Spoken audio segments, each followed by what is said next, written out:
Hey y'all, welcome to the Lonestar Collective, the official podcast of the Texas Cannabis Collective. I'm your host, Chris Grisolia, and I'm joined this week by our kind of regular guest, Piper Lindeen. How you doing, Piper? I'm doing great. Thanks for having me on again, Chris. You bet. You're always welcome. You came today to join us and talk about Americans for Safe Access. Just had their National Advocacy Academy and Hill Day. So you wanted to come and give us an update about all those happenings. And first of all, kind of tell our audience a little bit about Americans for Safe Access in case they don't know. All right. And what this whole event was about. So Americans for Safe Access has been around for 21 years now, started in Oakland, California, and now has operations in DC and California. But basically started helping to organize like raid responses and assistance for people who were dispensaries who were raided, and then went on to advocate for the CJS amendment and advocated for rescheduling cannabis on the United Nations schedule, and has participated in lots of lawsuits over the past 20 years, lots of important lawsuits in cannabis over the past 21 years. And now, Americans for Safe Access has participated in writing legislation that would create a Schedule 6 on the DEA narcotics schedule, and would have an Office of Medical Cannabis and Cannabinoids agency that oversees that, and that would be the only agency that would oversee the Schedule 6 drugs. The OMCC would be, or CCC would be under the Health and Human Services.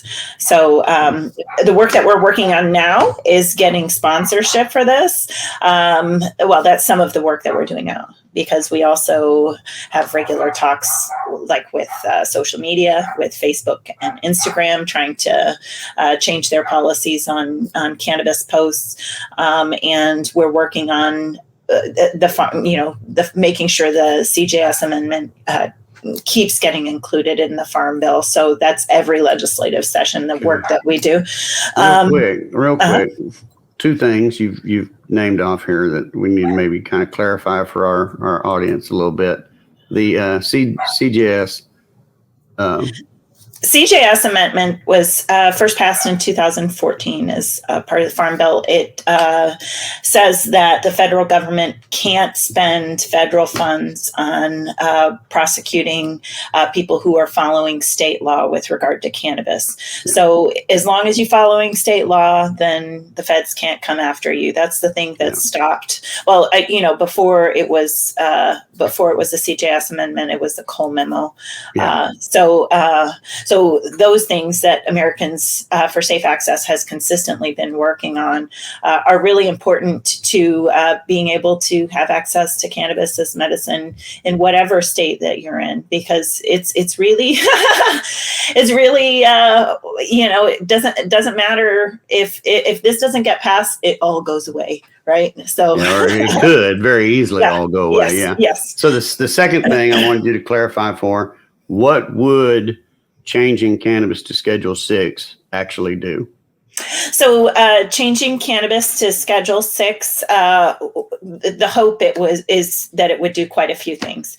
So one of the most important things that it would do would eliminate the tax burdens of 280E, the tax code 280E. So, if listeners, viewers don't know, 280E is a tax code that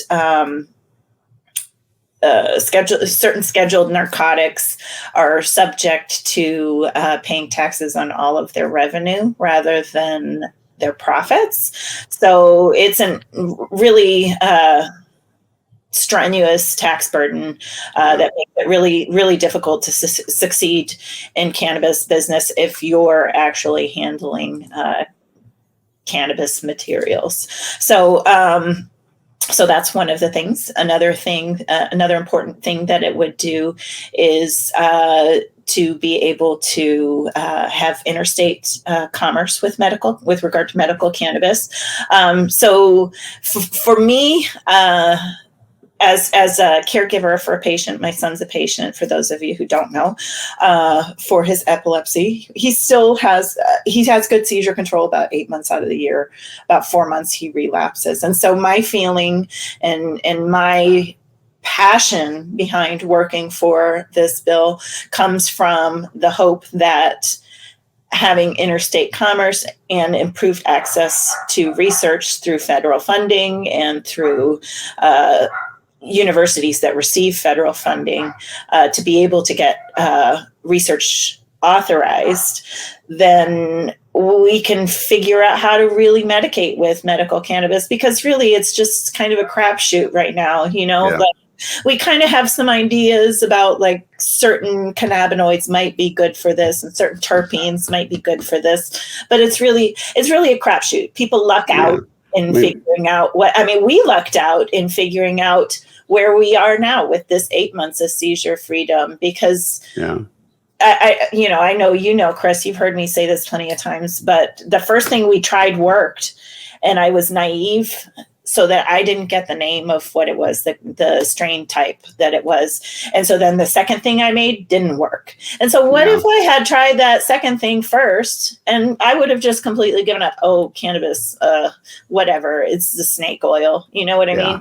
But luckily it did work. And then so I spent some time figuring it out and finally figured out again what worked relatively well to give us good seizure control, really good seizure control, and really good recovery from the regression 8 months out of the year. But, he still 4 months out of the year regresses, and it's stressful, and, his life's at risk, and he regresses, and it's difficult on him most of all, but also his family and his teachers and everybody who supports him.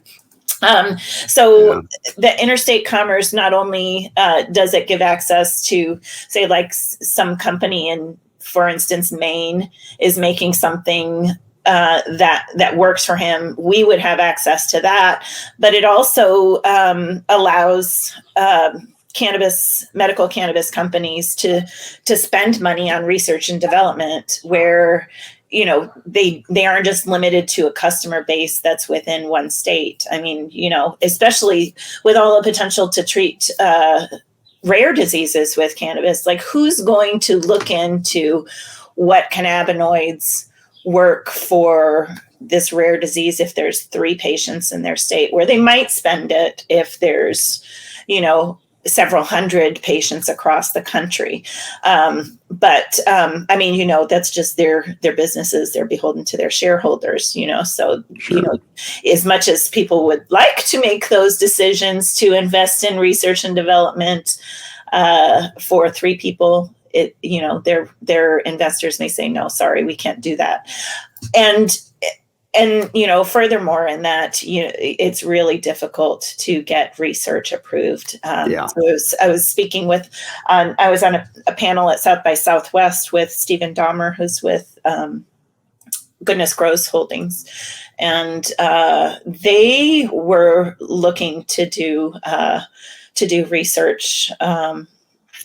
I can't recall what it was, but they faced a lot of burdens. They really wanted to do this research project, and it was both funding and research approval that kept them from moving forward with it. So it's unfortunate that here in the United States, there's all this potential. People who want to do research projects that can't because because of the federal status, the schedule status of cannabis being a Schedule I drug is burdensome on businesses and patients alike. And, it's just ridiculous that in Israel, cannabis is the number one prescribed drug, and they're doing lots of groundbreaking research. A lot of research coming out of Canada also. I think, there's a lot of talk, especially here in Texas, about the chronic pain research that was recently came out back in March, and then there's all this glioblastoma research coming out, some really exciting stuff. And well, here's America, the land of opportunity. Where is the opportunity for researching cannabis? I'll give you one better than that. Not there. I'll give you one better than that. All this stuff about chronic pain and opioid use reduction and everything else that's come out, and you got the good old Texas legislature down there going, we're going to sit on our hands on adding chronic pain to the Texas Compassionate Use Program. Or it appears that's what they're doing anyway. It's shameful. Of course, I'm glad you got me back on this topic. Well, unfortunately, I didn't really mean to bring this topic up, because by the time this podcast airs, it's going to be over and done with as far as the session, I'm sure.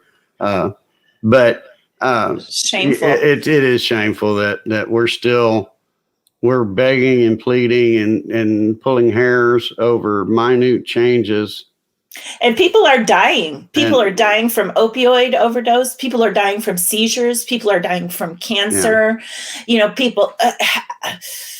It's costing lives. It's unnerving. So anyway, we got off on a tangent. I'm not going to let it go too far. So, but I do want to say something on that, though, because in Illinois, you automatically get registered as a cannabis patient if you are prescribed an opioid, because there is such good clinical research that it's dose sparing for opioids, and not just dose sparing, but outcomes are better in general. I see more of that coming in other states in the future. I really do.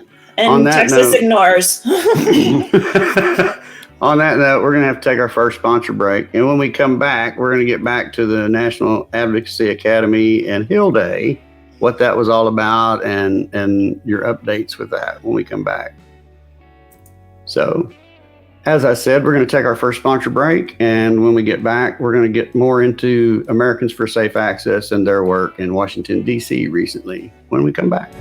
Howdy, Colt Power here. These days, many people are choosing to add CBD to their wellness routine. Why? Some like CBD for how it may help them with their focus. Others enjoy the way the plant compound may assist them with their sore muscles and relaxation. For me, CBD has been a game changer in keeping my old sports injuries managed so I can work out and be present for my family. If you've ever been curious about CBD, I invite you to check out our Texas-grown, Texas-made products at powerbiofarms.com. That's power, BIOPHARMS.com. Thrive Apothecary offers an experience truly unique from anything else in Texas. A full-service cannabis solution that is doctor-owned and offers customers every level of cannabis legally available in Texas. From traditional CBD products to emerging hemp-derived THC edibles, smokables, and now medical cannabis. As a licensed medical cannabis provider, prospective patients from anywhere in Texas can book a sponsored online eligibility consultation to determine if they qualify for a medical marijuana prescription from the comfort of their own home. Plus, for Texas veterans, the first prescription appointment is donated by Thrive. Visit thrivetx.com for more information.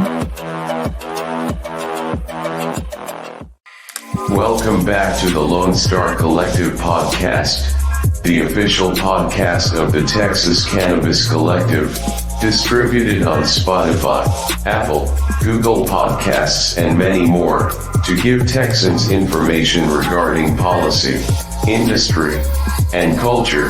And now, back to this week's show.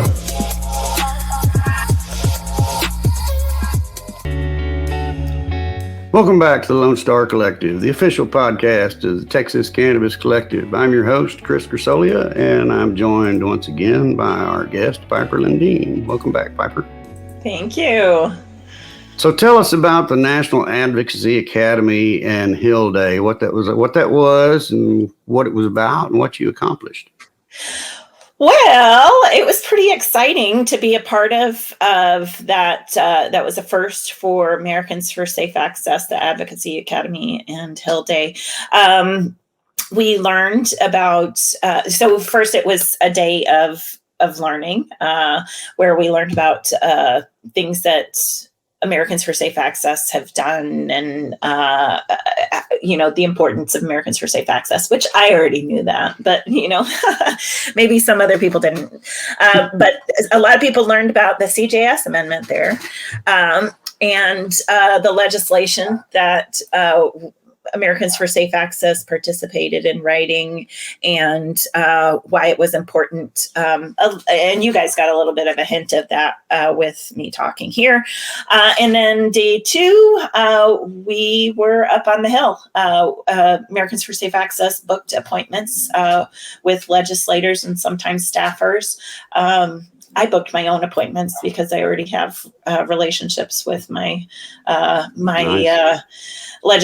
not my legislator. I didn't get any appointments with my senators. I was able to get an appointment with my old member of Congress and my new member of Congress because I was recently redistricted. And so a lot of those relationships kind of carried over from my advocacy in Texas, which is really valuable. So Sure. I know you love to advocate too, but I want to encourage viewers or listeners to get involved in any way you can. It's really important to be involved in your county. I feel like as I'm involved in, but I mean, one of them's a Republican, one of them's a Democrat. I'm involved in both parties in my area because of that. It's important to maintain those positive Well, relationships. this is a nonpartisan issue, so Yeah, it totally is. I mean, Totally is. Granted, it does have more support on the Democratic side, but I mean, you see majorities now in polls of even Republicans that support Yes. this issue. So Yes. it's a nonpartisan issue. The time to raise partisan flags is on something else. Right. Let's just get it done. Right. I mean, so this is one of the things that I was lucky to have this relationship with both parties and to be able to go and talk to them. I don't know how it's going to turn out, but I talked with my legislators about that 93% of Americans support access to medical cannabis. And wouldn't it be nice to be able to set a precedent in American politics of saying, I'm going to work with my counterpart. I asked this Republican who was my former member of Congress and this Democrat who's my current member of Congress to co-sponsor the bill and say, let's focus on the things that we have in common and work our way to the differences instead of starting out where we differ, because we're not going to get things done if we just start out where the differences are and have too much animosity to be able to work forward. And that's kind of like where we are in politics now. And I don't know, I have lots of hope for cannabis. I'm really, feel like it can save the world. But I think this is one way that it can save the world, is to say, let's fix politics by focusing on where we agree. And we agree on medical cannabis. Let's do it. We'll see if they listen. Hopefully they'll listen. But it was really exciting. It was really exciting. That was actually my first time to go to DC. It's a different world, isn't it? It's a different world. It's so beautiful. And I don't know, just felt monumental, especially to be a part of this, working for the first medical hopefully it'll be the first medical cannabis bill, comprehensive medical cannabis bill that'll be introduced to Congress. We are also pushing a deadline to the FDA has been asked by Congress to give guidance on CBD and all of these other synthetics and things like this. Yeah. FDA has said, we can't give guidance on that. We need you. So it's, all of the regulations and everything that all of these different departments have going on. We need something to stop all of this pushing the peg around the board and actually. And it's not just pushing a peg around a board and leaving patients to die. It's costing taxpayers money. There's so many lawsuits and so much taxpayer money that's getting caught up in all of these lawsuits. It's time to actually do something. And there's this timeline with the FDA. It has to be done before the end of the summer. So I'm really hoping that we're able to pull together another advocacy academy in Hill Day before the end of the summer. Fingers crossed on that one too.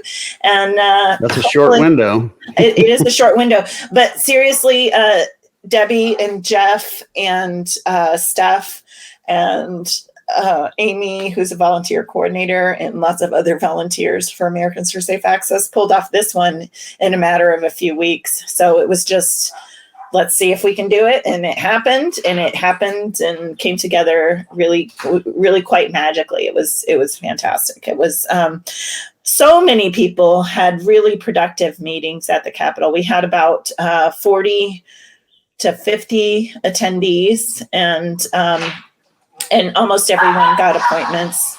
We're able to talk to legislators and staffers about this legislation and the urgent need, and hopefully we can get it co-sponsored. That's what it's all about. That's how you get started. That's how you get started with it. I've got co-sponsored on the brain, I guess, with Troy Nels and Lizzie Fletcher. That's my hope. So I said co-sponsored, but sponsored.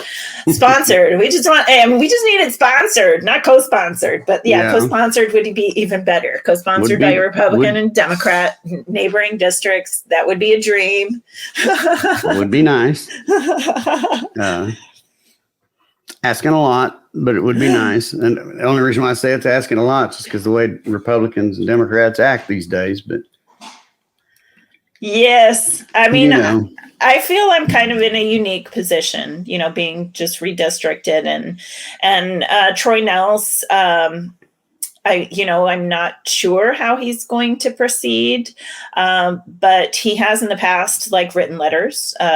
In 2015 in Texas, he was sheriff, and he wrote a letter to several state legislators saying that he supported access to medical cannabis. So hopefully he'll he knows, and I keep in touch with him, and he knows that we still struggle, and I'm friends with some people in his family. So hopefully that'll help to kind of get him on the ball with us.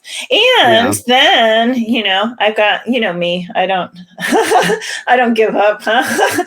I'm trying again with my, my ASA challenge. And so I'm hoping that will also bring some attention and some pressure to the issue. So I'm changing it up a little bit. I think it was a little bit complicated for some people. People didn't understand the air shred, and people were shy about performing on a video, and people had tech issues. So I'm just saying, and also people are reluctant to donate, I guess. So I'm just saying, just shred the schedule and challenge 3 other people to shred the schedule, and, go to shredtheschedule.com to find out more. And basically that's it. But we're launching, we've got a date, I'm setting June 15th. So I'm going to try, I'm going to post, I'm working on a promotional video. It's also on a timeline. I'm trying to get it done by this Friday.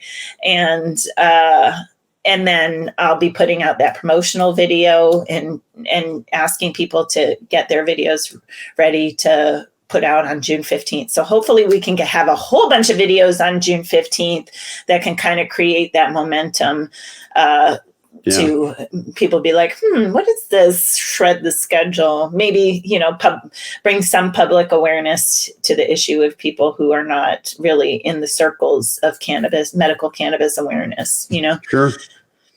So, that's one thing that you find, or I find anyway, is the lack of knowledge of, from people that have not been directly affected in one way or another.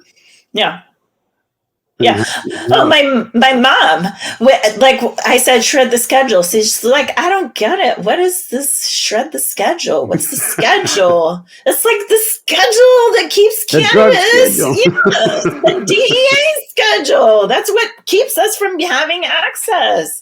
It's like, and she is in the know with cannabis, sort of, Yeah. But yeah, so I mean, and hopefully there's enough intrigue there to say, let me find out what this schedule is that they're talking about, because they're not instructional in any way. It's just, write DEA schedule on a piece of paper and tear it up. That's all you have to do. Challenge 3 people to do the and same. post it on the 15th. Yes, post it on the 15th. Post it on the 15th and, hashtag shred the schedule. Because don't forget the hashtag. Yeah, the hashtag's necessary. Absolutely. Tie it all together. Yep. So I'm hoping that all of these things kind of together can create the perfect storm of momentum behind the bill. And hopefully getting another advocacy academy. Does the bill actually have like a name or anything, or is it, nobody's given it a title yet per se? It is. I have this sheet here. I'll show to you. Let's see. No, it's not gonna. No, it's not gonna let me. The camera. So it is federal guidance on medical cannabis. Oh wait.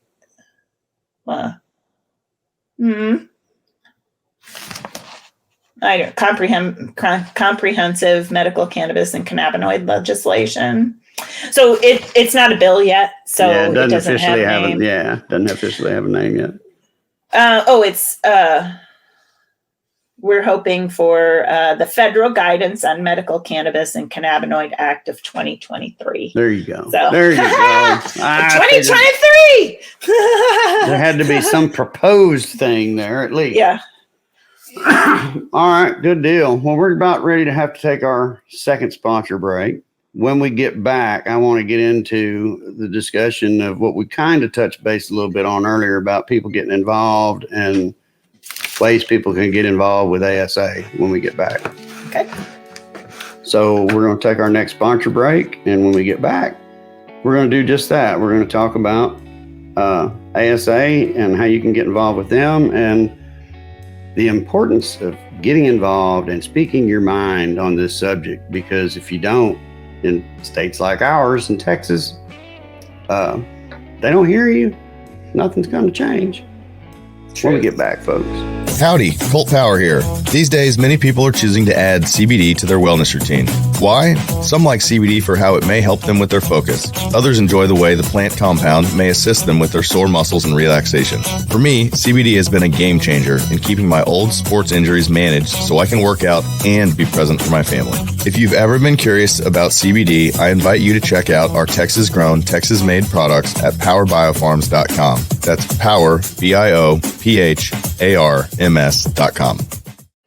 Thrive Apothecary offers an experience truly unique from anything else in Texas. A full-service cannabis solution that is doctor-owned and offers customers every level of cannabis legally available in Texas. From traditional CBD products to emerging hemp-derived THC edibles, smokables, and now medical cannabis. As a licensed medical cannabis provider, prospective patients from anywhere in Texas can book a sponsored online eligibility consultation to determine if they qualify for a medical marijuana prescription from the comfort of their own home. Plus, for Texas veterans, their first prescription appointment is donated by Thrive. Visit thrivetx.com for more information. Welcome back to the Lonestar Collective podcast, the official podcast of the Texas Cannabis Collective, distributed on Spotify, Apple, Google Podcasts, and many more, to give Texans information regarding policy, industry, and culture. And now, back to this week's show.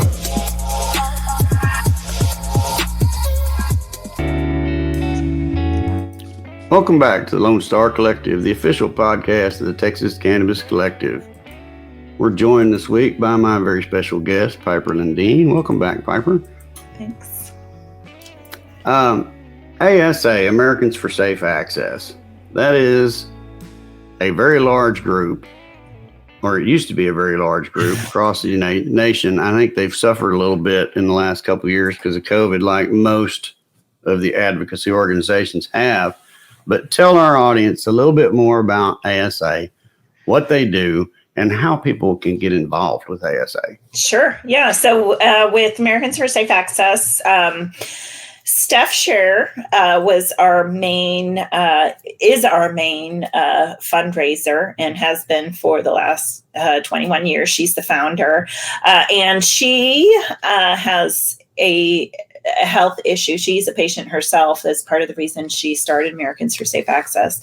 And so during COVID, she definitely had to slow down quite a bit for fear of risk to her health with her meetings and things. So yes, we are an organization that depends largely on volunteers. I'm a volunteer for Americans for Safe Access. I'm the only person besides Steph who works in the fundraising role, and we currently only have 2 paid employees. And so, yeah, we could use a lot of help with funding. We do a lot of work, and I do what I can to help. There's a lot of people who volunteer their time to do what they can to help. Debbie and Jeff, the full-time employees there, do tons of work, as does Steph as the president. She still does a lot of work. I'm happy to help guide you in any way and connect you if you're interested in volunteering for Americans for Safe Access. My email is Piper, Piper, at safeaccessnow.org. And you can visit our website and become a member. We're a grassroots organization. Love to be able to increase those numbers and say, look how many people belong to Americans for Safe Access. This is an important issue. And funding is also really important, especially in being able to have, this is one of the really questionable things about having another advocacy academy in Hill Day this summer is funding. Can we, most of our people who participate are patients or caregivers for patients typically. In the past we've had a Unity conference and we kind of changed it up a little bit.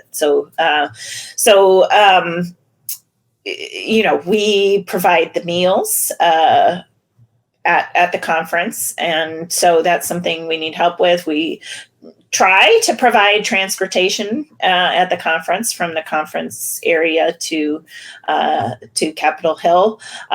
We weren't able to secure funding for that this year, or this last one. So hopefully we'll be able to get some assistance with funding to make it happen again this summer, and make some improvements to make it a lot more fun and rewarding for people to do that.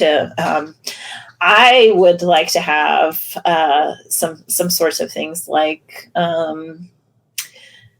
meditating or quiet time where you're focusing on your goals, because I feel like that's a really important part of advocacy, especially visiting legislators. It can be kind of nerve-wracking. So being able to kind of settle your mind and focus on what you want to get done with your visits with legislators is a really important part of being successful in advocacy.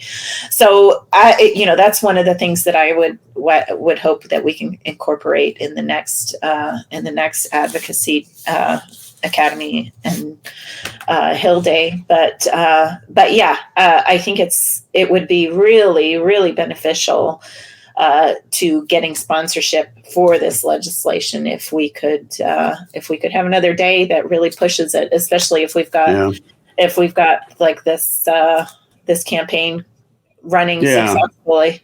I feel like it's like a 1, 2, 3 punch.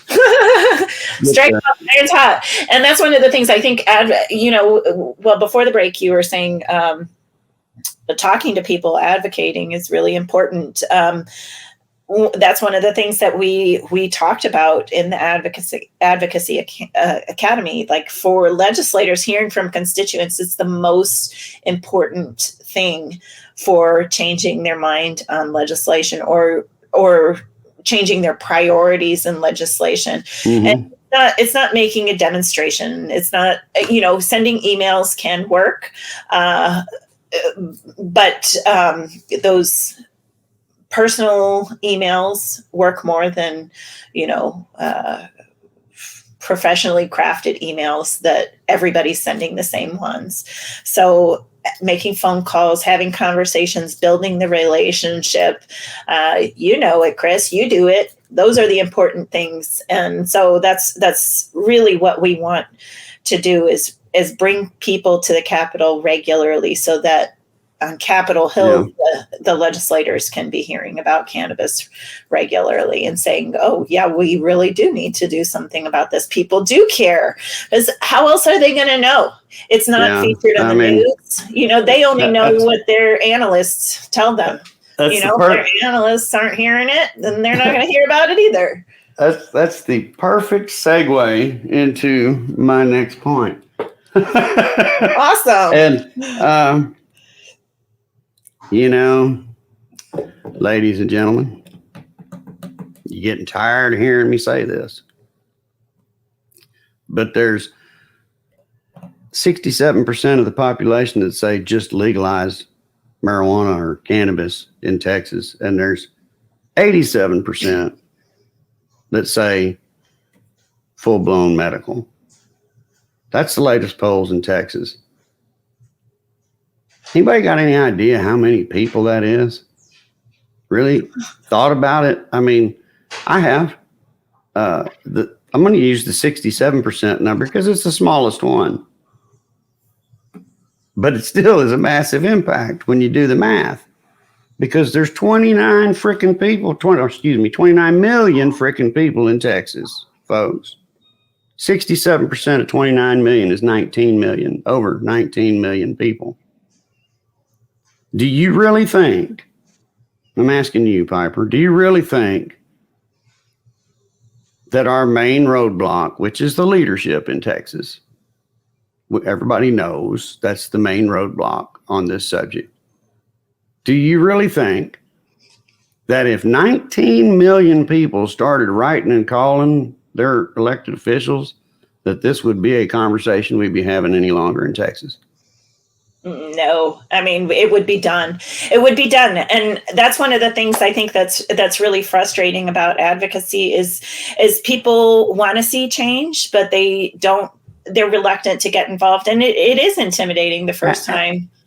It is intimidating, but it's absolutely so enjoyable. Like everybody at this advocacy academy in DC, they were like, that was so wonderful. It's empowering. And it makes you realize how smart our forefathers were in the way that they made our government. And our government isn't really functional right now. It's more functional than a lot of other countries. Well, but our government is dependent on us voicing our concerns for its functionality. That's part of it. We're obligated. There's two reasons why our government doesn't function right now. And it's mainly the federal government we're talking about when we say that, and that's what you're advocating for today is mainly on the federal level. But the two things are, number one, everybody's too busy being tied up in this right-left bullshit. Yeah. And that's all it is. It's bullshit. They all go to the same damn parties in the evening. They're rubbing elbows and throwing back drinks and laughing at us the whole time. That's one reason why it doesn't work, because they don't have to. And the second reason why they don't have to is because people don't tell them what they want. Right. Yeah. No, citizens are not engaged in the United States. And that's the way our governmental system works. Yes. The citizens have to be engaged. Right. Period. Exactly. And to the point you made, and I can't say this enough, about being leery and scared, and it's a big deal, I'm going to go talk to a lawmaker. Oh crap! I'm going to be put on a list, and then they're going to know who I am. They're going to be watching me. Geez, I can't do that. I'll just stay home. I mean, I get it from my guy anyway. So, but my point to that is, and there's the others that say, well, we've been fighting, we've been saying, and we've been doing, and we get nothing. So I'm just going to keep doing what I do every day anyway. Okay, that's fine. Well, I don't think that's fine. I'm sorry. I don't either. I was being sarcastic. But my point is, wouldn't it be nice to not have to do this? Yes. All the time. Yes. Yes. And every time you hear a noise outside, put your stuff up. Who's coming to the door? I mean, wouldn't it be nice to have products that what you're putting in your body? That are safe. I mean, there are so many aspects to why. And back to the paranoia and the scared. I've been doing this for 7 years now, publicly. I mean, I've been doing it for almost 7 years. Next month will be 7 years. But nobody's knocked on my door.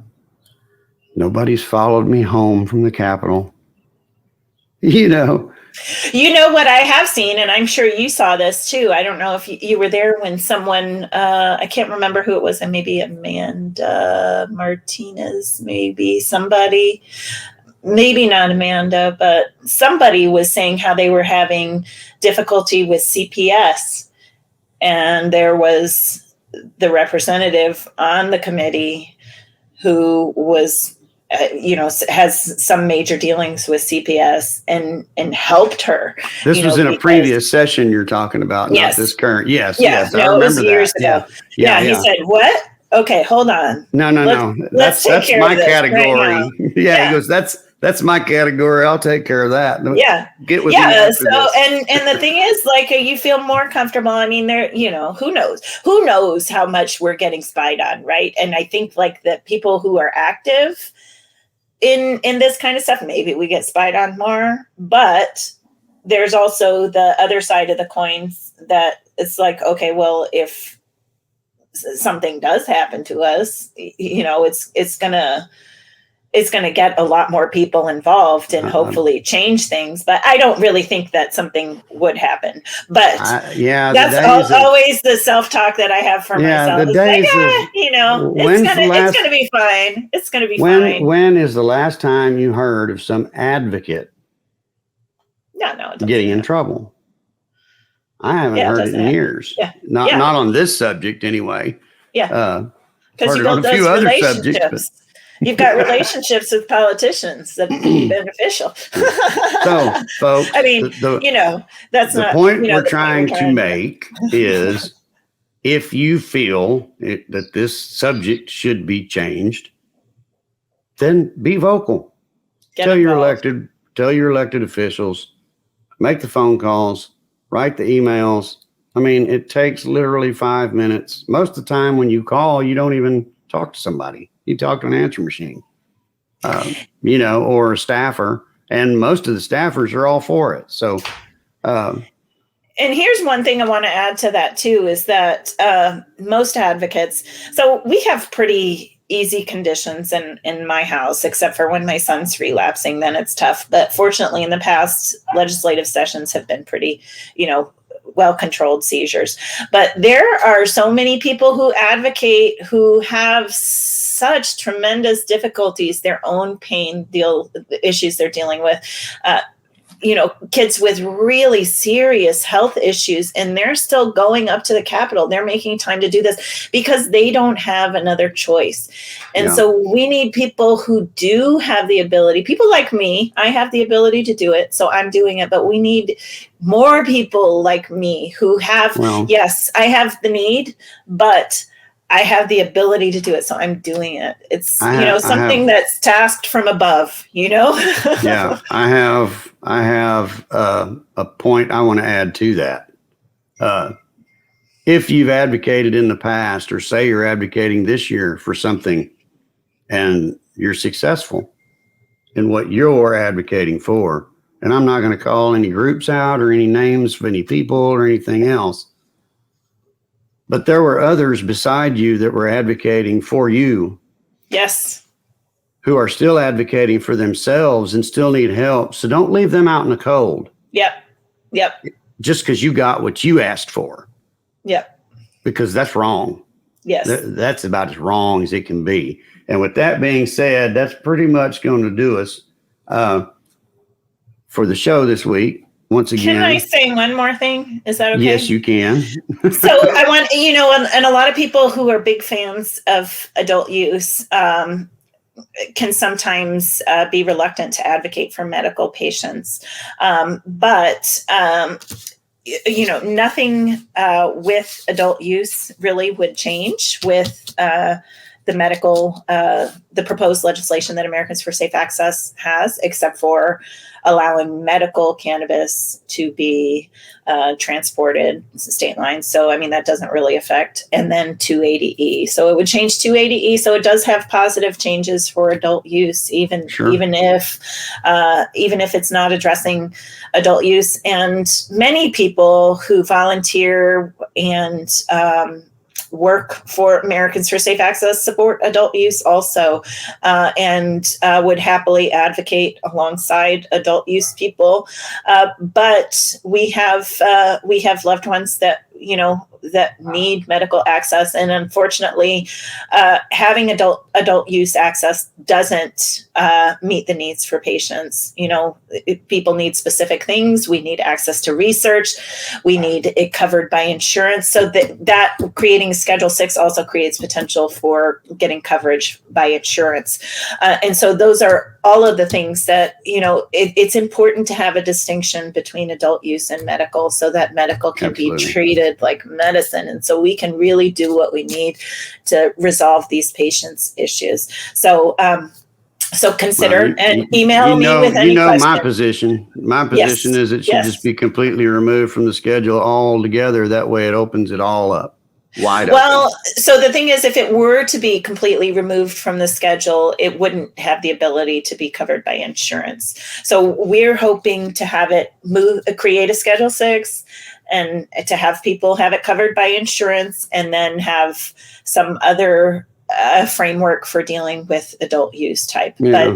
But that's that's my thing too. It's we need to be treating it as something for patients, even if we're going to have this separate distinction over here where people can use it for whatever reason they want to. My thing is whether it's on a schedule or not, the research is going to be done. It's already being done. So there's no whether it's on a Schedule 6 or descheduled, to me, that trajectory is not going to change, in my opinion, because it opens the door for the ability for everything. And the insurance question, you are correct, because it's not a prescribable controlled substance medication the way insurance companies work and all. But that's a whole other subject, is insurance that needs to change. Yeah. Well, and here's the deal with descheduling it altogether is just simply not going to happen right now. So, well, none of it's going to happen right now. There's a good chance right now. No, we expect it to happen in the 118th Congress. We really do expect it to happen this legislative session at the national level. So we just need to get that support. I think it's a long shot, but I really don't know about that. Mainly because there's not enough people involved. Well, yeah. We need to get people involved for sure. We need to strike while the iron's hot. And that's the thing is, like, if there's people who are saying, okay, this could be a real feasible possibility to do this legislative session, that doesn't mean sit back. That means get up and get involved, get engaged. We need more people doing this, more manpower, not less. When you're about to win the war, you don't sit back. You don't run away. Yeah, you don't run away. Let's get out there and get it done. That's like so many people didn't want to hear me and didn't hear me back in November. 2 days after the election was done and we knew who was elected, we knew who we had to deal with. I said right then, we need calling campaigns and email campaigns right now. Yeah. We need to start blowing up everybody's phone and everybody's inbox immediately before they ever even start pre-filing bills. And everybody looked at me like I was stupid. You know, you want to know why we're not getting anything this session in Texas? Because nothing happened back in November of last year. Yeah. Or it has to start immediately. Just well, like and when this even in session's between, over. I like to go to all the that's- campaign stuff for Well, everybody. that's what I was just fixing to say. When don't this have to session is donate. over, when this session's over, it's not time to relax and settle down. No. It's time to knuckle down and get to work. Yeah.